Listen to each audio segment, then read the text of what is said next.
Hey guys, welcome back to my channel. My name is Mike. You guys are rocking with me on Mike's Intellectual Corner. On today's episode, we are diving back into real life war. This is what if the British Empire reunited today. Without further ado, we're just gonna dive right in.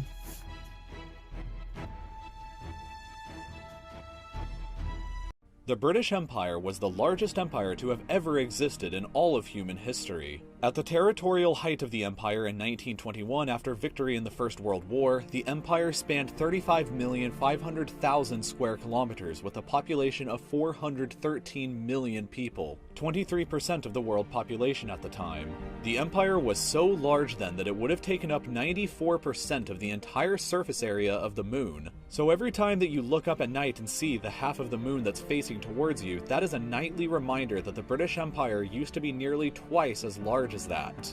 Yeah, they definitely took full advantage of their obviously their dominant fleet and their superior fleet that they had at the time. You know what I'm saying? And any empire that didn't, I mean, obviously they were foolish.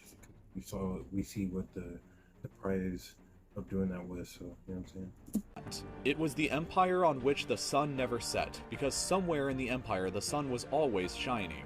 But indeed it had to set at some point. The last British colony in Africa gained independence in 1980, and the major city of Hong Kong, a British colony since 1898, was given back to China in 1996. Yeah, but technically they're still kind of an empire because they're still plays in all over the place, and they're still independent countries that actually still depend on them economically, and they still have a whole gang of countries that still the saying Queen Elizabeth as the monarch.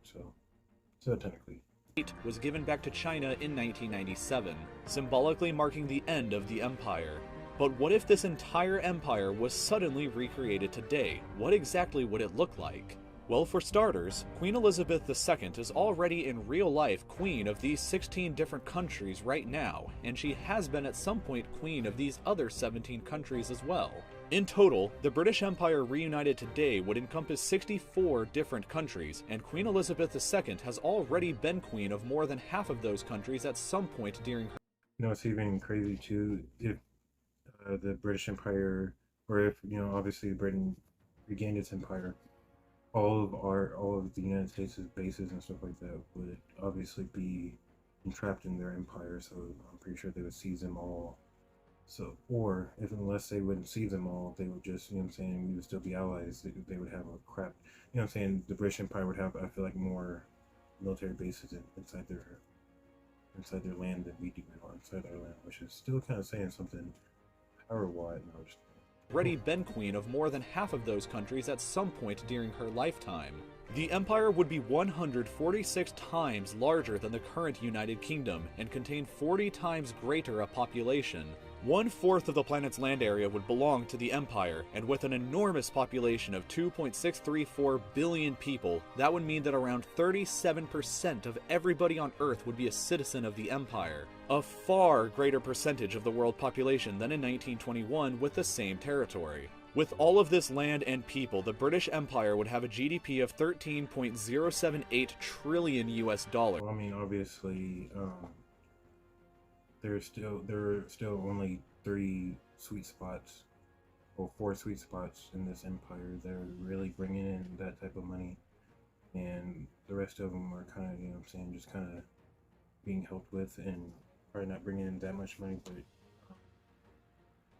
what I'm saying, it's kind of it would be up to Britain to be able to bring itself back up into that prominent position as a first world country. What I'm saying, being able to dig half of its citizens out of poverty definitely be a plus, and but a very big Trillion US dollars, which would put it far behind the United States and place the empire with the second largest economy globally. However, the empire would have an incredibly poor population on average, with the average citizen earning just $4,966 per year, slightly more impoverished than modern-day Namibia. To compensate for this, the British Empire would have the largest military in the world, comprised of 4,917,000 active-duty soldiers. The Empire's military budget would be a very large $268.175 billion US dollars, the second highest budget in the world, but less than which is insane to think about. But makes sense if you've ever been to an overseas base and you look at it and you see that there's an actual bag of hot Cheetos there, and it's the only hot bag of hot Cheetos in the entire country, and it only costs $3.99, just like it does back in the states. That makes sense that how we spend so much. You know what I'm saying? Half still of the US military budget. Overall, the British Empire would likely be the second strongest country in the world today, behind only the United States, but how would it compare to other empires that we've covered in this series? Here is a chart to show you. The British Empire would have a higher population than both the Roman and Mongol empires, but have a smaller economy than both, a poorer population than both, and the Mongol military would be significantly larger. The biggest city in the My big thing, my big question honestly would be, how would Britain have to be able to take over the conflicts that it kind of made by whenever it you know what I'm saying, did what it did, like how it made the border between Pakistan and India and created all that tension that's been there for like years and decades and stuff like that. Now they have to take that back over. All the stuff that all the difficult stuff that the British and French did whenever they divided up the Middle East. Well, now they have to take that back over and deal with that. You know what I'm saying? It's just kind of like crazy that this did happen. Britain would have a very daunting task because it would kind of have to clean up what it, all this messed up stuff that it did, and hopefully bring everything back to peace. And maybe you can do it right next time. This time or the next time it breaks up. It can break up the right way and not cause so much strife. British Empire would be Karachi in Pakistan, and with the exception of Lagos in Nigeria, the top 5 biggest cities would all be located on the Indian subcontinent. In fact, 9 out of the top 10 biggest cities would all be located in either Asia or Africa. The only one that wouldn't is London, which would be the 7th largest city in the empire. Despite this, London would likely become the capital of the whole empire since it was the historical capital of the British Empire.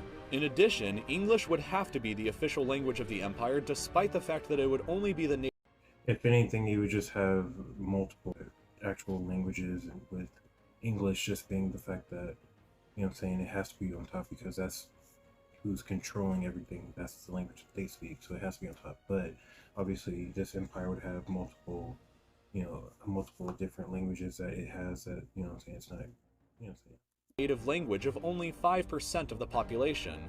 It would, however, be understood as a secondary language by 17% of the population, as English is an official language already in 49 out of the 64 countries that are making up the empire. Hindi would be the single largest language, spoken by 20% of the population, while Bengali and Urdu would constitute significant languages as well. The empire would be incredibly ethnically and religiously diverse, with only 5% of the population being classified as white, while 69% would be Asian or Pacific Islander, with the population of India alone accounting for almost half of the entire empire.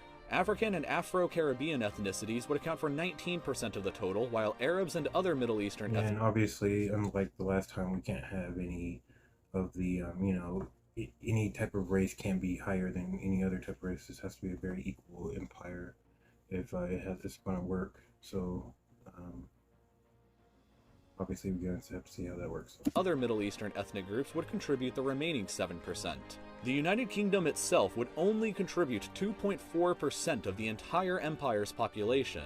And finally, the religious diversity of the empire would be just as great, if not even greater, with Hinduism representing the largest single faith at 40% of the total population, Islam at 33%, divided between 32% Sunni and 1% Shia, Christianity at 19%, split between 12.6% Protestants, 6% Catholics, and 0. It's crazy too, even with all these different religions too, I'm pretty sure all these wouldn't, like the religious part of it wouldn't be that big of an issue. It's just for the fact that it would just probably be a huge ton of mosques, of churches, of synagogues, of all those different holy places. It would just be a whole bunch of them. That's all.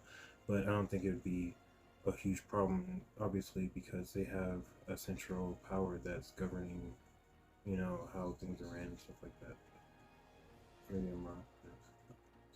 and 0.4% Orthodox. Meanwhile, Buddhism would represent 3%, Sikhs at 0.8%, Jews at 0.2%, other religions at 2%, and atheists or non-believers would account for the final 2% of the population. Interestingly, if you also added the original 13 American colonies from the United States back into the empire, that would single-handedly raise the GDP of the empire up by over $6 trillion, equal to 47% of the entire empire's GDP before adding the colonies. If this happened, the 13 colonies would undoubtedly become the most valuable possession. Well, I mean, there's like freaking more than 13 different freaking states in that group right there. Because I mean, that's like, what is that? Like, what, Maine, Connecticut, Vermont, Massachusetts, Pennsylvania, New York, New Jersey, Delaware, Rhode Island, North Carolina, South Carolina, a little bit of Maryland, DC, a little bit of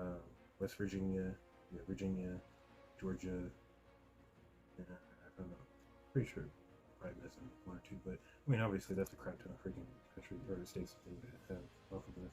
Not to mention the of the British Empire. The only question is, would the United States allow this to happen? So thank you so much for watching this video. Hey guys, we're going to end it right there. So yeah, another great real life lore video. Again, like pretend, because obviously none of these countries, especially in the United States, would ever give up any of their territory that they fought so hard for independence for. But again, thank you guys again for joining me in another episode of Mike's Intellectual Corner. If you guys liked the episode, don't forget to like, comment, and subscribe. I'll see you guys when I see you. I'm out.